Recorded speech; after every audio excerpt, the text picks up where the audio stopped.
Welcome back. Well, for our DSTV viewers, we're joining the live coverage now in Asaba. The Delta State Governor, his official address on a state of affairs. But you can continue watching Business Morning on other platforms as we continue the conversations right here. So on to the next one. Small businesses often face the challenge of building visibility and attracting customers while working with limited resources. But in today's digital age, it's no longer about how much you spend. It's about how smart you spend. From creative branding to grassroots social media tactics, small businesses can punch above their weight with the right marketing strategy. So to help us unpack all of this in this conversation, we have joining us via Zoom Olajumoke Abiodun. She's a CEO, MarketEdge Advisory. I call her the marketing genius there. Great to have you on the show. Rock star. Thank you so much for having me. Hello. Right. So in your experience, what would you say are the biggest marketing challenges, small businesses face when, working with a limited budget? My last guest said the problem with SMEs is the small, that they think small. Yes, correct. I think a big part of there was something he said as well, which is they only focus on capital. A big part of what they're looking to use that capital for is the marketing budget. So everybody's so fixated on, no, we can't afford TV, we can't afford, big ad spends. There needs to be a shift in thinking. In today's world, attention and connection is the new currency. It's no more it's no more cash. It's not about big budgets anymore, unfortunately. You could run a beauty brand and outsell, the largest corporation on TikTok just by connecting with the right audience and leveraging that connection you have with your audience. So I think that's the biggest challenge today. Is we're still thinking in terms of cash, but that's not it anymore. No. Right, and talking about how some of these businesses are leveraging social media. We see a couple of them, dancing with their products on social media. Not everybody can dance at this point. How are you seeing that? Yes. So you know what? It's not about the dancing, really. I think the dancing is maybe an expression of personality because, again, social media is primarily for engagement. But now we're beginning to use it as a sales channel. So it might be an expression of people's personality. If you dance without a proper funnel, there's something in marketing we call a marketing funnel, which is how you direct the attention you get from the top of the funnel down the funnel to the bottom, which is purchase. Right? So I think what is more important is to understand your customer's journey. So even if, quote unquote, I catch you on social media, how do I translate that attention, that follow, that like, how does it eventually translate into a sale? That's what you need to understand. So if you dance, but don't understand how your dancing is supposed to translate into a sale, then you're just entertaining us, really. So yeah, some of us get really entertained, from most of those skits and dancing. But do you think small businesses can truly compete with bigger brands, on marketing impact without matching their budget? We're seeing the likes of some listed companies, Nigerian breweries. They have the 15 to 20 billion naira. That's what they spent, on marketing. Just in their last results, see Cadbury, 5 to 7 billion naira. So these guys are spending billions here.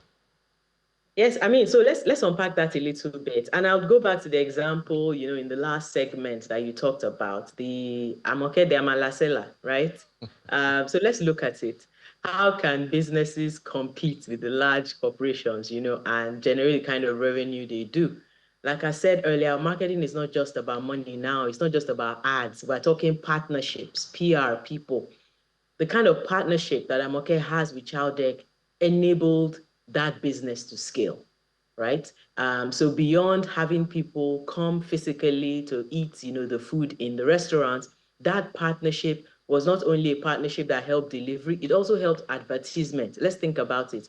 Chowdeck advertised. You see billboards all around town with specific partners who are leveraging that partnership. You see the food delivery companies advertising their businesses as well. You see them advertising Chicken Republic, where Jumia Food existed, for example. It's, the business has been shut down now, but when Jumia Food existed, there were signed partnership agreements that included a marketing contribution. where the food business didn't have to go to market themselves. It was the delivery company's responsibility to market on their behalf. That's a big partnership you can leverage. Nowadays, small businesses can amplify without spending. PR now has been moved to social media. Customers talk. Give them something to talk about. So it's now about word of mouth rather than newspaper advertisements on social media. It's now about connection, collaboration, community building. That is what engenders virality now, and that's what makes a product sticky. What we call stickiness. So if you're looking to replace the big budgets, the TV ads, the radio ads, take it digital, take it online, take it on social media. The same rules apply. It's just cheaper and it's scalable. And talking about cheaper, what low cost or free marketing channels would you recommend as a starting point, for a small business? Yes. I mean, that's a good point. So first, I mean, for top of funnel, you're looking to create awareness about yourself, leverage social media. You cannot be a business that's operating in this, day and age and not be on social media. Leverage social media, have an Instagram account, where you're constantly talking about, your business, your products, and the value it adds to your customers. Be on TikTok, depending on the kind of business you run. If it's a consultancy, if your customers are more maybe corporate, you need to be on LinkedIn, talking about what you're doing as well. So social media, even organic social media, works. Middle of funnel, we're talking email. You need to have a way to consistently rather communicate, with your customers. Social media is also a way to communicate mid funnel, but now you're layering emails, on top of that as well. So I think the biggest opportunity right now lies in the strategic use of social media as a driver or as an amplifier, of your business. So So I'd say how do you think, small businesses can determine which channels are actually working and worth investing more in? Yes, that's great. So analytics is a thing. I like it because I like the question you've asked, because what you don't measure, you can't, you can't scale. So there are tools built in on these platforms that enable you measure your rate of engagement. You can link your social media account, for example, to a CRM, what is called a customer relationship management platform.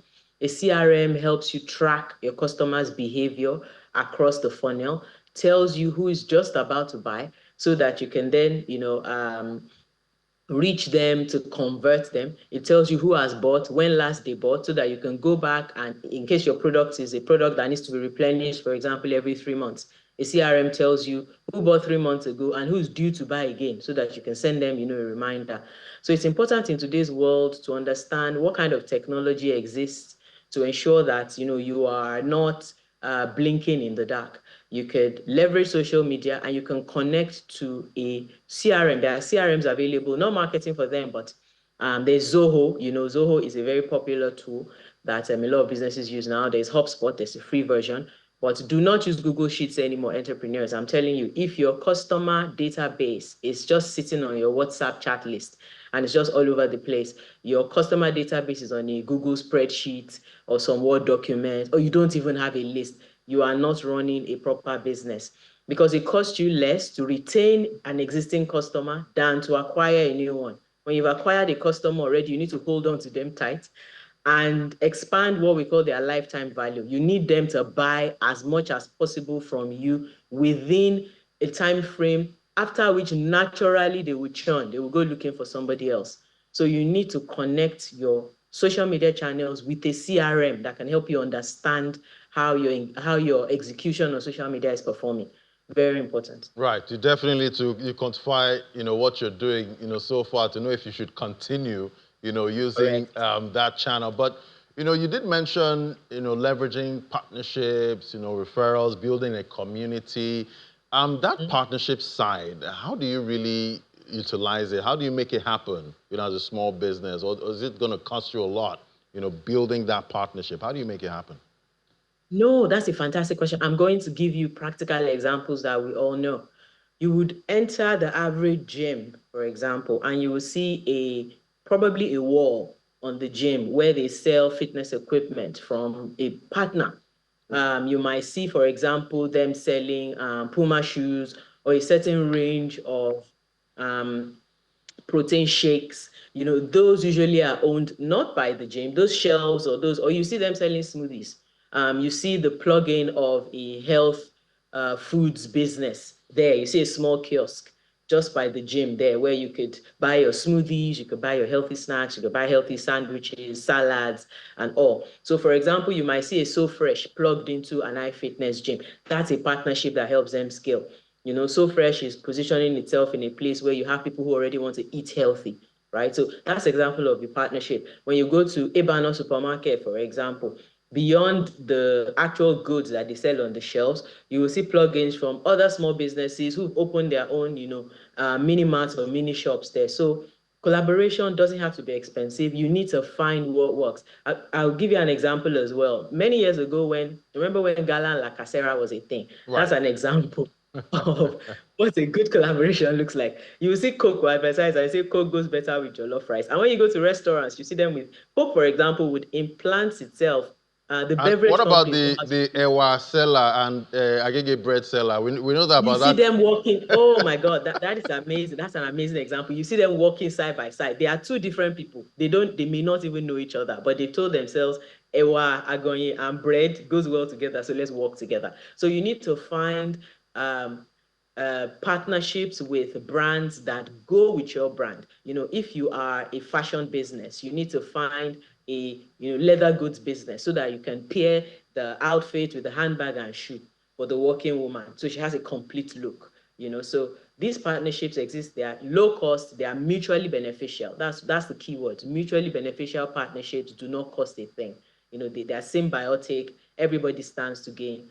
Something. What about visible? What about influencer branding? I know that one should cost a penny for sure. Well, again, it depends. It depends. I think the key with influencer marketing, like any marketing channel, is to establish the actual value to your business. You want to leverage the influencer that has very good engagement and aligns with your brand. If you are able to get those two things. Another thing is you don't need to use the big influencers anymore. Apologies to the big influencers, right? But micro influencers, they are WhatsApp community groups. You'll be shocked. The people who run these groups are influencers. There's 500 people on these WhatsApp groups. There are influencers today on social media with 5,000 followers, 10,000 followers, but with a very high engagement rate. They don't cost as much. When you have 10, 15 of them jump on conversations around your brand, you find yourself trending on Twitter. That's how some of those, trends run. So sometimes it's not about size of the influencer, it's about impact. And impact doesn't always have to, cost a lot. So I guess in this influencer industry, we have the David and Goliath kind of arrangement. The Davids are taking over very fast. The Davids are winning. Fantastic. They are taking over because the Goliaths nowadays are overexposed. When you go to their page, you see the first post is one brand, the next post is another brand. So that trust is not there because I know you are doing this commercially. This is what you do. So every other post is an advertisement. So I'm more likely to trust the smaller guy who even has more time to dedicate to talking about and using the product. Actually using the product. So go smaller when it comes to size of followership. Go smaller and spread across a variety of micro influencers. Fantastic. That's a good place to anchor it there. Thank you so much. It was great having you. Olajumoke Abiodun is CEO, MarketEdge Advisory. Thank you for coming on today.